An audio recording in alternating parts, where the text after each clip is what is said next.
ഈ കർണിക എന്ന് പറഞ്ഞ സിനിമ നിങ്ങൾ കാണണം എന്ന് ഞാൻ ഇത്രയും റിക്വസ്റ്റ് ചെയ്യുന്നതിൻ്റെ കാര്യം മറ്റൊന്നുമല്ല. ഹായ്, എല്ലാവർക്കും നമസ്കാരം.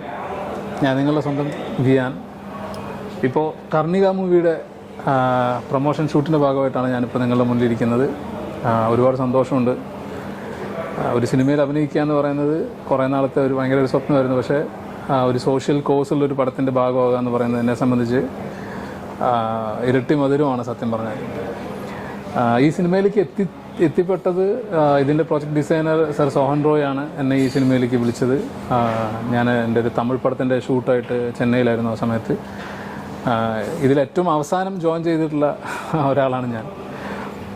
ഇതൊരു ചെറിയൊരു ഷോർട്ട് ഫിലിമായിരുന്നു ആദ്യം. അത് കണ്ടിട്ടാണ് അദ്ദേഹത്തിന് ഇതൊരു വലിയ സിനിമയാക്കി മാറ്റണമെന്നും അത് നല്ല രീതിയിൽ വന്നിട്ടുണ്ട്. നിങ്ങൾ ഇപ്പോൾ ഇതിൻ്റെ ട്രെയിലറൊക്കെ ഇപ്പോൾ യൂട്യൂബിലും സോഷ്യൽ മീഡിയാസിലൊക്കെ നിങ്ങൾ കണ്ടിട്ടുണ്ടാവും. നല്ലൊരു ചിത്രമാണ്. പ്രിയങ്ക നായരാണ് ഇതിൽ ലീഡ് റോൾ ചെയ്തിട്ടുള്ളത്.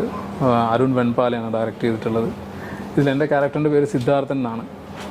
ഈ സിദ്ധാർത്ഥൻ എന്ന് പറയുന്നത് നമ്മളുടെ ചുറ്റുമൊക്കെ കാണാൻ പറ്റുന്ന ഒരു ക്യാരക്ടറാണത്.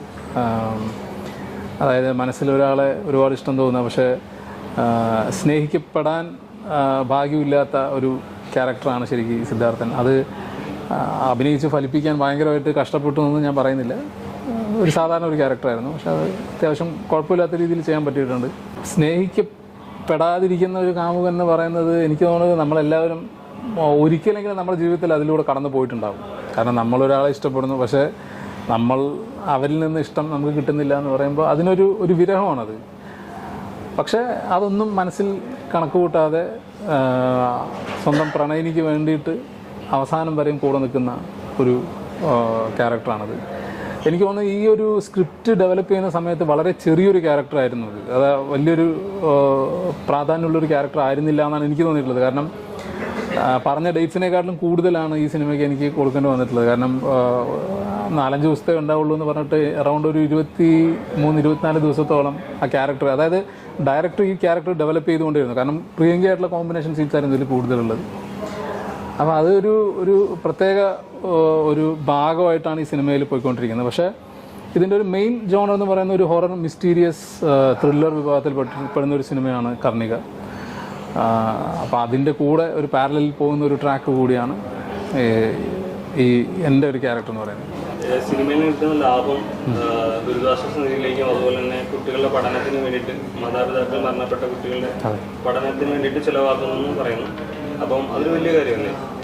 അല്ല, അത് എന്നെ സംബന്ധിച്ച് ഇത് രണ്ടാമത്തെ സെക്കൻഡ് തിങ് ആണത്. കാരണം എൻ്റെ ആദ്യത്തെ സിനിമയുടെ എനിക്ക് കിട്ടിയ മുഴുവൻ വരുമാനവും ഇതുപോലെ 2018 പ്രളയത്തിൽ ഈ പറഞ്ഞ പോലെ വീടുകൾ നഷ്ടപ്പെട്ട അല്ലെങ്കിൽ പ്രളയത്തിൽ മുങ്ങിയിട്ടുള്ള പല ആളുകൾക്കും, അതായത് ഒരു 500-ൽ കൂടുതൽ ആളുകൾക്ക് നേരിട്ട് എനിക്ക് അവർക്ക് കൊടുക്കാൻ കഴിഞ്ഞിട്ടുണ്ടായിരുന്നു.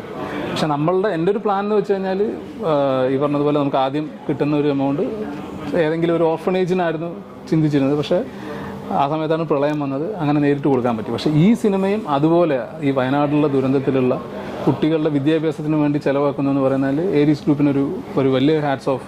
അതിൻ്റെ ഫൗണ്ടർ ചെയർമാൻ സോഹൻ റോയ് സാറോടും വലിയൊരു നന്ദി പറയാം. കാരണം ഇത് പലരും പല രീതിയിലും വയനാടിനെ സപ്പോർട്ട് ചെയ്യാൻ വേണ്ടി വന്നിട്ടുണ്ട്. പക്ഷേ ഈ സിനിമയുടെ റിലീസിൻ്റെ സമയത്തായതുകൊണ്ട് അദ്ദേഹം അങ്ങനെ ഒരു തീരുമാനം എടുത്തു. അത് വളരെ നല്ലൊരു കാര്യമാണ്. അത് മലയാള സിനിമ മാത്രമല്ല, ബാക്കിയുള്ള ഇൻഡസ്ട്രിയിലുള്ളവർ എല്ലാവരും അത് കുറച്ച് പേരെങ്കിലും അത് ഫോളോ ചെയ്യുകയാണെന്നുണ്ടെങ്കിൽ ആ നാടിനെ നമുക്ക് ഒരുമിച്ച് മുന്നോട്ട് കൊണ്ടുവരാൻ പറ്റുമെന്നാണ് ഞാനും വിശ്വസിക്കുന്നത്. കാരണം ഒരു വിദ്യാഭ്യാസമുള്ളൊരു സമൂഹമാണ് ഈ പറഞ്ഞതുപോലെ നെക്സ്റ്റ് നമ്മുടെ നാടിൻ്റെ എക്കോണമിക്ക് ഏറ്റവും കൂടുതൽ സപ്പോർട്ട് ചെയ്യുന്നത്. അപ്പോൾ അത് ആ കുട്ടികളുടെ വിദ്യാഭ്യാസത്തിന് വേണ്ടി എടുക്കുന്നതിൽ അതിൻ്റെ ഒരു ഭാഗമായതിലും ഞാൻ ഒരുപാട് സന്തോഷിക്കും. ഈ പേരിൻ്റെ കൂടെ മംഗലശ്ശേരി അത് ഞാനൊരു ഭയങ്കര ലാലേട്ടൻ ഫാനാണ്. എൻ്റെ നാടിൻ്റെ പേരാണ് ശരിക്കും മംഗലണ്ട പറശ്ശേരി എന്നാണ് എൻ്റെ നാട്. അതായത് എൻ്റെ അഡ്രസ്സിലതാണ്. അപ്പോൾ ഒന്നുമില്ലെങ്കിൽ മംഗലണ്ടാം എന്ന് ലാസ്റ്റ് ഇടണം. പക്ഷെ ഇത് ഇട്ട് കഴിയുമ്പോൾ പെട്ടെന്ന് ആൾക്കാർക്ക് മനസ്സിലാവില്ല. പിന്നെ അല്ലെങ്കിൽ പറശ്ശേരി എന്നതാണ്.